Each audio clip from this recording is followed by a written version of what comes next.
My pledge to help wake up the public at large is inspired by something I discovered in my research, which was work done in the early 1950s by the real rocket scientists, talking about Wernher von Braun and his team, who had figured out the principles of space travel in a world where that was thought to be only a fantasy. It was the work of science fiction. It was read about as something that was a dream, yet here were the scientists who knew how to make that dream a reality. They were smart enough to know that they couldn't just talk to other scientists, they couldn't just talk to politicians, they needed to communicate with the public. So one of the first things they did was they wrote a book called The Conquest of Space. This was published in 1951, and one of its main features wasn't just text about what we now knew how to do, but photorealistic drawings by an illustrator named Chesley Bonestell, who, with his drawings, made it possible for people to think that they could be there in that future. They could imagine it with their eyes, not just read the words on paper.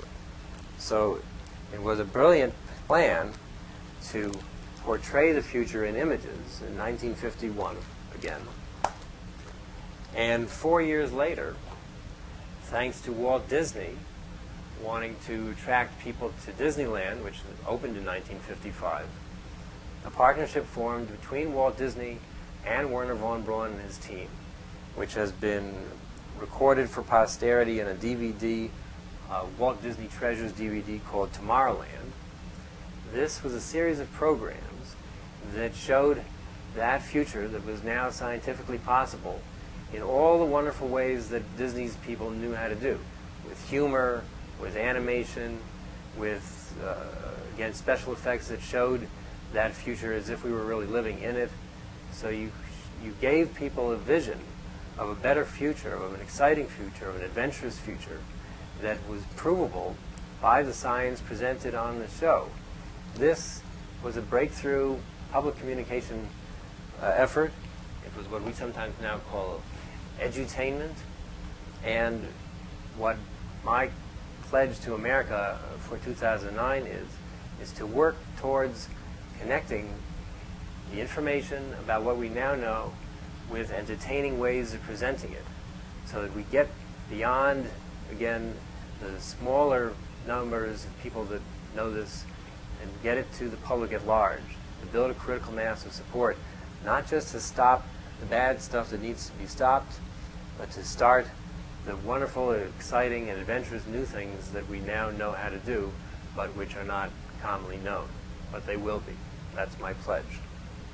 And finally, I want to wish President-elect, soon-to-be President Obama well, and if he or any of his people happen to see this, I've decided that in keeping with the concept that all progress comes from the unreasonable man, I'm going to mail a package to the Hay Adams Hotel, and that package will contain a 1957 book, not very well known. It's called Lincoln's Devotional, with an introduction by Carl Sandburg, and this is a reproduction of the book that Abraham Lincoln used that contained daily statements of religious faith and thought, 365 different small collections of information to make him, Abraham Lincoln, think about his life and what he was doing as president. And I hope that President-elect Obama is able to actually get this, that the box makes it through security. And also in that box will be a card to Michelle Obama, whose birthday is January 17th. And the reason I'm sending her a card is not just because I know that January 17th is her birthday, but January 17th is also my birthday. And it's also the birthday of someone who's inspired me for many years, Muhammad Ali. And so in addition to that card, I'm going to enclose a brochure from the Ali Center located in his hometown of Louisville. The Obamas probably already know about the center, but I want them to know that I'm associated with it also, out of my appreciation for his work and the Center's work, which includes a program to help people discover their inner greatness. Ali said that he was the greatest. Well, the Center wants people to know the ways in which they are great, and the Center offers a personal development program to help people work on that. So, again, my pledge is to the American people. It's also to our incoming president and his wife and family.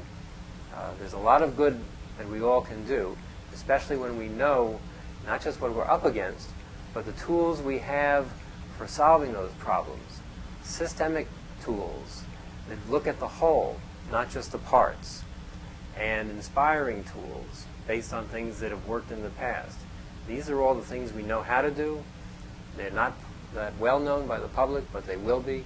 So this is my pledge, to serve my country by helping people know the amazing opportunities we have, the tools we have, the information we have, to be the best citizen I can be, to support our president, to support our media, and to wake up the American people to all the opportunities for making this world better.